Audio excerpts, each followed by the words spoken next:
সন্ধ্যার মাছরাঙা সংবাদে আপনাদের সঙ্গে আছি আমি ফারহানা পারভিন। শুরুতে জানিয়ে দিচ্ছি গার্ডিয়ান লাইফ ইন্স্যুরেন্স সংবাদ শিরোনাম। নির্বাচন সংক্রান্ত গণপ্রতিনিধিত্ব আদেশ সংশোধনে নির্বাচন কমিশনের প্রস্তাবে তেমন আপত্তি নেই দলগুলোর। এর মধ্যে ম্যাজিস্ট্রেসি ক্ষমতা সহ সশস্ত্র বাহিনীকে আইন প্রয়োগকারী সংস্থার সংজ্ঞাভুক্ত করা, ইভিএমে ভোট করা বাতিলের দাবি ছিল বিএনপি সহ অনেক দলের। কমিশনের চূড়ান্ত করা প্রস্তাবে এসব দাবি যুক্ত হওয়ায় দলগুলো সন্তুষ্ট। জনগণের হাতে ক্ষমতা হস্তান্তরে সরকার প্রতিশ্রুতিবদ্ধ, জানিয়েছেন প্রধান উপদেষ্টা ডক্টর মোহাম্মদ ইউনূস। মালয়েশিয়ার একটি বিশ্ববিদ্যালয়ের সমাবর্তন অনুষ্ঠানে তিনি আরও বলেন, শক্তিশালী বাংলাদেশ গড়তে অর্থনীতিতে বড় পরিবর্তন প্রয়োজন। অনুষ্ঠানে তাকে সম্মানসূচক ডিগ্রি দেওয়া হয়। ব্যবসায়ীদের সঙ্গে বৈঠকে বিনিয়োগের আহ্বান জানান প্রধান উপদেষ্টা। চট্টগ্রাম বন্দরের সক্ষমতা বাড়াতে নিউ মোরিং কন্টেইনার টার্মিনাল এনসিটিতে বিদেশি অপারেটর নিয়োগ প্রক্রিয়া প্রায় চূড়ান্ত। আগামী ডিসেম্বরের মধ্যে এই প্রক্রিয়া শেষ হবে। এতে সক্ষমতা বাড়বে 4 গুণ, দাবি কর্তৃপক্ষের। কিন্তু পতেঙ্গা কন্টেইনার টার্মিনাল পরিচালনায় সৌদি কোম্পানির কার্যক্রমে এনসিটির লক্ষ্য পূরণ নিয়ে প্রশ্ন উঠেছে। শুনছিলেন শিরোনাম, এবার বিস্তারিত। নির্বাচন সংক্রান্ত আইন গণপ্রতিনিধিত্ব আদেশ সংশোধনে নির্বাচন কমিশন যেসব প্রস্তাব চূড়ান্ত করেছে তাতে খুব একটা আপত্তি নেই রাজনৈতিক দলগুলোর। এর মধ্যে ম্যাজিস্ট্রেসি ক্ষমতা সহ সশস্ত্র বাহিনীকে আইন প্রয়োগকারী সংস্থার সংজ্ঞাভুক্ত করা, ইলেকট্রনিক ভোটিং মেশিনে ভোট গ্রহণ বাতিল করার দাবি ছিল বিএনপি সহ অনেক দলের। ইসির চূড়ান্ত করা প্রস্তাবে এই দাবিগুলো যুক্ত হওয়ায় দলগুলো সন্তুষ্ট। রিপোর্ট করছেন নুরুন নাহার ওয়েলে। আগামী ত্রয়োদশ জাতীয় সংসদ নির্বাচনকে সামনে রেখে নির্বাচন কমিশন গণপ্রতিনিধিত্ব আদেশ বা আরপিওতে সংশোধনের উদ্যোগ নেয়। গেল সোমবার সকালে নির্বাচন ভবনে প্রধান নির্বাচন কমিশনার এএমএম নাসির উদ্দিনের সভাপতিত্বে নবম কমিশন সভার বৈঠক হয়, যেখান থেকে উঠে আসে বেশ কিছু সিদ্ধান্ত। বিনা প্রতিদ্বন্দ্বিতায় নির্বাচিত ঠেকাতে না ভোট ফেরত আসা, এছাড়া জোটের অংশ হয়ে এক দলের প্রার্থীরা আরেক দলের প্রতীক নিয়ে নির্বাচন করতে পারবেন না, এমন সিদ্ধান্ত আসে। তারা যদি এই আইনগুলো যদি স্ট্রিক্টলি পালন করে তাহলে কিন্তু আমি মনে করি না যে কোনো অসুবিধা হবে। কিন্তু আইন যদি লিপিবদ্ধ থাকে আর যদি এটাকে যে প্র্যাকটিসে না নেওয়া যায় তাহলে তো সমস্যা হবে আর কি। ইভিএমের পুরো প্রকল্পটাই ছিল জনমতের বাইরে, অধিকাংশ রাজনৈতিক দলগুলো মতামতের বাইরে যে এটা করা হয়েছে, এটা বাতিল করার যুক্ত ছিল। কোন সিম্বল নিয়ে জোটবদ্ধ দলগুলো ইলেকশন করেছে, এটা 4 দলীয় জোটও হয়েছে, 14 দলের মধ্যেও হয়েছে। তো সুতরাং একটা নিয়ম, একটা প্রপোজাল, এটা নিয়ে আরও চিন্তা ভাবনা করতে হবে। নির্বাচনের ফলাফল স্থগিত এবং বাতিল করতে নির্বাচন কমিশনের ক্ষমতা পুনঃস্থাপন করার প্রস্তাব করেছে ইসি। এতে কমিশন অবস্থা বুঝে এক বা একাধিক ভোট কেন্দ্র বা পুরো আসনে নির্বাচন স্থগিত বা ফলাফল বাতিল করতে পারবে। এই বিষয়টিতে কমিশনকে অত্যন্ত সতর্ক থাকতে হবে বলে মনে করে রাজনৈতিক দলগুলো। পাশাপাশি সেনাবাহিনী নিয়ে তাদের মত, বিশেষ প্রেক্ষাপটে এবারের নির্বাচনে তাদের ব্যবহার করা গেলেও পরের নির্বাচনে একই পরিস্থিতি নাও থাকতে পারে। গোলমাল হলে যে পুরো নির্বাচন বাতিল হয়ে যাবে, এটা তো আমার মনে হয় যে ঠিক না, সঠিক না। কারণ যেখানে নির্বাচন সেটা বাতিল করা বলে দিল, অন্যগুলো যে সুষ্ঠুভাবে হলো। বিশেষ অবস্থায়, বিশেষ পরিস্থিতিতে এটারও একটা যৌক্তিকতা আছে, কিন্তু এটা নিশ্চয়ই একটা কোনো পার্মানেন্ট ফিচার হবে না। প্রত্যেক নির্বাচনে সেনাবাহিনী পুলিশের ভূমিকা পালন করবে, এটা নিশ্চয়ই আমরা দেখতে চাইব না। রাজনৈতিক দলগুলো মনে করছে ইসি যে প্রস্তাব করেছে সবই ভালো, কিন্তু বাস্তবে ইসি এর কতটুকু প্রয়োগ করতে পারবে সেটি নিয়ে তাদের মধ্যে সংশয় রয়েছে। আরপিও চূড়ান্ত করবার আগে ইলেকশন কমিশনের উচিত হবে নিবন্ধিত রাজনৈতিক দলগুলোর সঙ্গে পরিষ্কার মতামত বিনিময় করা, তাদের মতামত নেওয়া। গণতন্ত্র অর্থ নির্বাচন, তো সেই নির্বাচনে যারা এখন বাধাগ্রস্ত করার চেষ্টা করছে তারা প্রকারান্তরে হাসিনার হাতকে শক্ত করার চেষ্টা করছে।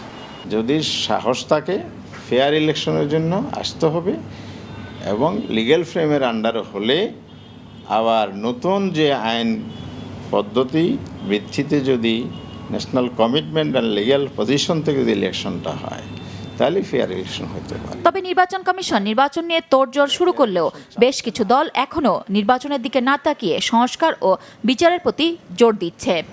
নুরুন নাহার উইলি, মাছরাঙা সংবাদ, ঢাকা। গণতন্ত্রকে শক্তিশালী করতে এবং ক্ষমতার প্রকৃত মালিক জনগণের হাতে ক্ষমতা ফিরিয়ে দিতে প্রতিশ্রুতিবদ্ধ সরকার, বলেছেন প্রধান উপদেষ্টা ডক্টর মোহাম্মদ ইউনূস। কুয়ালালামপুরে মালয়েশিয়ার ন্যাশনাল বিশ্ববিদ্যালয় UKM থেকে সম্মানসূচক ডক্টরেট ডিগ্রি গ্রহণ করে এ কথা বলেন তিনি। আজ 3 দিনের সফর শেষে স্থানীয় সময় সন্ধ্যা 7:30টায় দেশের উদ্দেশ্যে রওনা হন তিনি। প্রধানমন্ত্রী আনোয়ার ইব্রাহিমের আমন্ত্রণে মালয়েশিয়ায় 3 দিনের সরকারি সফরের তৃতীয় দিন সকালে কুয়ালালামপুরে UKM বিশ্ববিদ্যালয়ের অডিটোরিয়ামে বিশ্ববিদ্যালয়ের চ্যান্সেলর তুংকু মুহরিজ ইবনি আল মারহুম তুংকু মুনাওয়ারির কাছ থেকে সম্মানজনক ডক্টরেট ডিগ্রির সনদ গ্রহণ করেন প্রধান উপদেষ্টা ডক্টর মোহাম্মদ ইউনূস। এ সময় বক্তব্যে ডক্টর ইউনূস বলেন, 2026 সালের ফেব্রুয়ারিতে একটি অবাধ, সুষ্ঠু ও স্বচ্ছ নির্বাচন আয়োজনের জন্য কঠোর পরিশ্রম করছে সরকার, যাতে জনগণের হাতে ক্ষমতা হস্তান্তর করা যায়। Our government is focused on ensuring peace and stability. We are committed to strengthening democracy and giving power back to the rightful owners, the people of the country. We are also working hard to hold a free, fair and transparent election. Date is announced. It will be held in February next year, so that power is handed over to the true representatives of the people. 2024 সালের জুলাই ও August মাসে সংগঠিত অভ্যুত্থান আমাদের জাতীয় পরিচয় ও ভবিষ্যৎ আশার নতুন অর্থ তৈরি করেছে। উল্লেখ করে প্রধান উপদেষ্টা বলেন, একটি ন্যায়সঙ্গত শাসন ব্যবস্থা, অন্তর্ভুক্তিমূলক অর্থনীতি এবং প্রত্যেকের জন্য সমান সুযোগের বাংলাদেশ গড়তে কাজ করছে অন্তর্বর্তী সরকার। Today we are working to build a new Bangladesh where governance is just, economy includes everyone, and each person has a fair chance to make a contribution to the world. সংস্কারকে অগ্রাধিকার দিয়ে ডক্টর ইউনূস আরও বলেন, একটি শক্তিশালী ও সহনশীল বাংলাদেশ গড়তে অর্থনীতিতে বড় ধরনের পরিবর্তন প্রয়োজন। Reforms are our top priority. We need big changes in our economy. This includes supporting entrepreneurs, turning everybody into entrepreneurs, investing more in education and technology, and working closely with our international and our regional partners. এর আগে আজ সকালে প্রধান উপদেষ্টার সাথে দেখা করেন মালয়েশিয়ার শিক্ষামন্ত্রী YB ফাদলিনা সিদেক। এছাড়া আজ মালয়েশিয়ায় বেশ কয়েকজন শিল্পপতি ও ব্যবসায়িক নেতার সাথে বৈঠক করেন ডক্টর ইউনূস। এর মধ্যে রয়েছেন মালয়েশিয়ার শীর্ষস্থানীয় কনগ্লোমারেট সানোয়ে গ্রুপের প্রতিষ্ঠাতা ও চেয়ারম্যান স্যার জেফ্রি চিয়া এবং মালয়েশিয়ান ধনকুবের সৈয়দ মুখতার আল বুখারি। বাংলাদেশের গৃহায়ন, বন্দর, শিক্ষা এবং স্বাস্থ্য খাতে তাদেরকে বিনিয়োগের আহ্বান জানান প্রধান উপদেষ্টা। মৌমিতা জান্নাত, মাছরাঙা সংবাদ, ঢাকা। চট্টগ্রাম বন্দরের সক্ষমতা বাড়াতে নিউ মোরিং কন্টেইনার টার্মিনালে ডিসেম্বরের মধ্যেই বিদেশি অপারেটর নিয়োগ প্রক্রিয়া প্রায় চূড়ান্ত।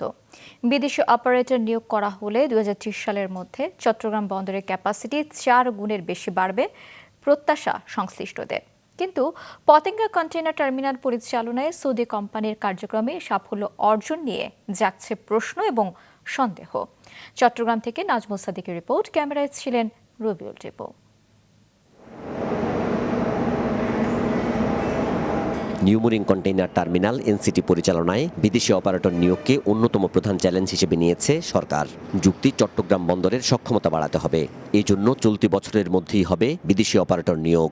ইন্টারন্যাশনাল একটা টেন্ডারিং করার একটা RFP প্রসেস চলছে, আপনারা জানেন। আমাদের ইচ্ছা আছে এই বছরের শেষ নাগাদ সবগুলা পোর্টের ক্ষেত্রেই NCT, লালদিয়া এবং বে টার্মিনাল, এই 3টার ক্ষেত্রেই প্রথম অপারেটরটাকে অ্যাটলিস্ট অ্যাপয়েন্ট করে দিয়ে যাওয়া। কিন্তু চট্টগ্রাম বন্দরেরই পতেঙ্গা কন্টেইনার টার্মিনাল PCT পরিচালনায় সৌদি অপারেটর রেড সি গেটওয়ের দুরবস্থা দেখে NCTতে বিদেশি অপারেটরের সাফল্য অর্জন নিয়ে উঠছে প্রশ্ন। PCT অপারেটরের ব্যর্থতার কথা বলছেন বিডা চেয়ারম্যানও। RSGT বাংলাদেশের সাথে এটা একদমই সুখকর না। তার একটা বড় কারণ হচ্ছে আমাদের সাইডে, বাংলাদেশ সরকারের সাইডে আমরা কখনো ইন্টারন্যাশনাল টার্মিনাল অপারেটরদেরকে নিয়ে ডিল করিনি। আমরা যখন তাদের সাথে কন্ট্রাক্ট করেছি, তাদেরকে আমরা হ্যাবিলিটেট করার চেষ্টা করেছি, তখন আসলে অনেকগুলো স্টেপে গিয়ে জিনিসপত্র আটকে গেছে। RSGT যে ভলিউমটা এক্সপেক্ট করেছিল সেই লেভেলের ভলিউম গ্রোথ আসলে হয়নি। তারা ফাইন্যান্সিং লোকালি নেবেন না ফরেন নেবেন, it's a completely financial structural decision. NCT পরিচালনায় বিদেশি বিনিয়োগের নামে দেশীয় ব্যাংক থেকে ঋণ নিতে চায় রেড সি গেটওয়ে। এমনটি হলে অভ্যন্তরীণ অর্থনীতি আবারও চাপে পড়বে বলছেন ব্যবসায়ীরা। বিদেশি বিনিয়োগকে কেন্দ্র করে যে আমাদের আরও ডেভেলপমেন্ট হওয়ার যে সুযোগটা তৈরি করার কথা বলছে, অ্যাকচুয়ালি সেটা যে আনুষঙ্গিক যে বিষয়গুলো আছে সেগুলোকে কিন্তু লক্ষ্য রাখতে হবে। আমাদের যে এই দেশের টাকা দিয়ে যদি আমরা এলসি করে যদি বাইরে থেকে সেই ইকুইপমেন্টগুলো আনতে চাই, তাহলে আমাদের ডলারের মধ্যে কিন্তু একটা প্রভাব পড়ার সম্ভাবনা আছে। অর্থনৈতিক যে আমাদের প্রাণচঞ্চলতা ফিরে আনার জন্য আমাদের এবং কিছু ডলারের যে সংকট আছে সেগুলোকে মোকাবেলা করার জন্য আমাদের বিদেশি বিনিয়োগগুলো অতি প্রয়োজন। এমন পরিস্থিতি সত্ত্বেও এনসিটি পরিচালনায় বিদেশি অপারেটর নিয়োগ করা হলে প্রযুক্তিগত আধুনিকায়ন সহ নানা উদ্যোগে 2030 সালের মধ্যে চট্টগ্রাম বন্দরের ক্যাপাসিটি 4 গুণের অধিক বাড়বে বলে প্রত্যাশা সংশ্লিষ্টদের। আমরা দেখতে চাই যে 2030 সালের মধ্যে বাংলাদেশের টোটাল পোর্ট ক্যাপাসিটি 4-5 গুণ বেড়ে যাবে এবং একই সাথে 2030 সাল যেতে যেতে আমরা এরকম একটা সময় যাব যখন আমরা বলবো যে ভিয়েতনামে করতে যত সময় লাগে তার চেয়ে বাংলাদেশে করতে কম সময় লাগে। চট্টগ্রাম বন্দর শহর কেন্দ্রিক হওয়ায় শুধু বিদেশি অপারেটর নিয়োগ বা বন্দরের ভেতরের কর্মদক্ষতা বাড়ালেই হবে না, এর সঙ্গে বন্দরকে ঘিরে থাকা সড়ক ও অবকাঠামোগত উন্নয়নেও দৃষ্টি দিতে হবে বলছেন বন্দর ব্যবহারকারীরা। নাজমুল সাদেকি, মাছরাঙ্গা সংবাদ, চট্টগ্রাম। বেসরকারি এমপিওভুক্ত শিক্ষা প্রতিষ্ঠান জাতীয়করণের দাবিতে জাতীয় প্রেস ক্লাবের সামনে অবস্থান নিয়ে সমাবেশ করেছেন 64 জেলার শিক্ষকরা। এতে বাধাগ্রস্ত হয় ও সড়কের যান চলাচল। পরে সরকারের পক্ষ থেকে দাবি পূরণের আশ্বাস পেয়ে আন্দোলন স্থগিত করেন তারা। এর আগে সকালে বিভিন্ন জেলা থেকে প্রেস ক্লাবের সামনে জড়ো হন শিক্ষকরা। অংশ নেন এমপিওভুক্ত শিক্ষা প্রতিষ্ঠান জাতীয়করণ প্রত্যাশী জোটের ব্যানারে আয়োজিত সমাবেশে। শিক্ষকরা জানান, জাতীয়করণ এবং বেতন ভাতা বৃদ্ধি সহ বিভিন্ন দাবিতে তারা দীর্ঘদিন ধরে আন্দোলন করে এলেও সংশ্লিষ্টরা এসব বিষয়ে কার্যকর কোনো পদক্ষেপ নিচ্ছে না। দাবি আদায় না হলে আরও কঠোর কর্মসূচিতে যাওয়ার হুঁশিয়ারি দেন তারা। বৈষম্য দূরীকরণের জন্য আমরা আমাদের প্রাণের দাবি আমাদের জাতীয়করণ চাই। বিগত দিনে সরকারের কাছ থেকে আশ্বস্ত হয়েছিলাম, কিন্তু এখন পর্যন্ত আমাদের সেই আশা ব্যর্থতা পরিণত হয়েছে বিদায় আজকে আমরা রাজপথে নেমেছি। সরকারি এবং বেসরকারি যে বৈষম্য রয়েছে, বিশেষ করে আমরা একই মানের একই বই একই সিলেবাস পড়েই থাকি, কিন্তু সরকারিরা বাড়ি ভাড়া পায় 45%, কিন্তু আমরা শিক্ষকরা মাত্র 1000 টাকা বাড়ি ভাড়া পাই। দেশের ওষুধ শিল্পে সংকট এবং ঝুঁকি তৈরি হওয়ায় উদ্বেগ জানিয়েছেন বিএনপি মহাসচিব মির্জা ফখরুল ইসলাম আলমগীর। এক বিবৃতিতে তিনি বলেন, সম্ভাবনাময় এই শিল্প খাতে সম্প্রতি সরকারের কিছু অস্বচ্ছ একপেশে নীতি কৌশল এবং নির্দেশনা ও কিছু বিষয়ে নিষ্ক্রিয়তা এ খাত ঘিরে বিশেষ ঝুঁকি তৈরি করেছে। মির্জা ফখরুল বলেন, সম্প্রতি সরকার গঠিত ওষুধ নিয়ন্ত্রণ কমিটি অত্যাবশ্যকীয় ওষুধের তালিকা এবং প্রাপ্যতা নিশ্চিত করতে গঠিত টাস্কফোর্স কমিটি ও ড্রাগ কন্ট্রোল কমিটির টেকনিক্যাল সাব কমিটিতে ওষুধ শিল্প সমিতির কোনো প্রতিনিধি রাখা হয়নি। শিল্প উদ্যোক্তাদের বাদ রেখে কোনো কমিটি গঠন, প্রণয়ন, পরিবর্তন সমর্থন করে না বিএনপি বিশ্বাস করে ওষুধ শিল্পের নীতি প্রণয়ন, নিয়ন্ত্রণ এবং উন্নয়নের স্বচ্ছতা, অংশগ্রহণমূলক সিদ্ধান্ত গ্রহণের স্বার্থে পেশাজীবীদের মতামত নেওয়া জরুরি। সিরাজগঞ্জের রবীন্দ্র বিশ্ববিদ্যালয়ে স্থায়ী ক্যাম্পাস নির্মাণের দাবিতে আন্দোলনরত শিক্ষার্থীরা উল্লাপাড়ায় প্রায় 6.25 ঘন্টা রেলপথ অবরোধ করে রাখে শিক্ষার্থীরা। অবরোধ তুলে নিলে রাজধানীর সঙ্গে উত্তর পশ্চিমাঞ্চলের রেল যোগাযোগ স্বাভাবিক হয়। এদিকে বরিশাল শেরেবাংলা মেডিকেল কলেজ ও হাসপাতালের অনিয়ম দুর্নীতির প্রতিবাদে আজও নগরীর নথুল্লাবাদে সড়ক 4 ঘন্টা অবরোধ করে রাখে শিক্ষার্থী এবং সাধারণ মানুষ। Desk report. গত 2 সপ্তাহে মহাসড়কে প্রতীকী পাঠদান সহ নানা কর্মসূচি দিয়ে দাবি আদায় না হওয়ায় সকাল 9:15 থেকে সিরাজগঞ্জের উল্লাপাড়ায় রেল ক্রসিংয়ে অবস্থান নেয় শিক্ষার্থীরা। রেল লাইন অবরোধ করে রাখে তারা। এতে ঢাকার সাথে উত্তর পশ্চিমাঞ্চলের রেল যোগাযোগ বন্ধ হয়ে যায়। উল্লাপাড়ার 2 প্রান্তের স্টেশনগুলোতে আটকে পড়ে ধূমকেতু, সিল্ক সিটি, চিলাহাটি এক্সপ্রেস সহ বেশ কয়েকটি যাত্রীবাহী ট্রেন। প্রায় 6.25 ঘন্টা পর অবরোধ প্রত্যাহার করে নিলে স্বাভাবিক হয় ট্রেন চলাচল। শিক্ষার্থীরা বলছেন, প্রতিষ্ঠান 9 বছর পেরিয়ে গেলেও সিরাজগঞ্জের শাহজাদপুরে রবীন্দ্র বিশ্ববিদ্যালয়ের স্থায়ী ক্যাম্পাস নির্মাণে কোনো অগ্রগতি নেই। স্থায়ী ক্যাম্পাসের দাবি আদায় না হওয়া পর্যন্ত আন্দোলন চালিয়ে যাওয়ার ঘোষণা দেন শিক্ষক-শিক্ষার্থীরা। আমাদের এই দাবিটা যদি না মেনে নেওয়া হয়, ডিবিপি যদি অনুমোদন না দেয়, তাহলে আমরা আরো কঠোর থেকে কঠোর হব। আমরা যমুনা ঘেরাও দিব, প্রয়োজন পড়লে আমরা অনশনে বসবো। তাদের দাবি যে বিশ্ববিদ্যালয় ক্যাম্পাস সেটি দ্রুত বাস্তবায়ন হোক। আমাদেরও সেই দাবি, সরকারকে বিনীতভাবে অনুরোধ করব শিক্ষার্থীদের দাবি দ্রুত মেনে নিন। এদিকে বরিশাল শের-ই বাংলা মেডিকেল কলেজ ও হাসপাতালের অনিয়ম দুর্নীতির প্রতিকার এবং স্বাস্থ্য খাতে সংস্কারের দাবিতে সপ্তম দিনের মতো বরিশালের নথুল্লাবাদ বাস স্ট্যান্ডের সামনে সড়ক অবরোধ করে বিক্ষোভ করে শিক্ষার্থীরা।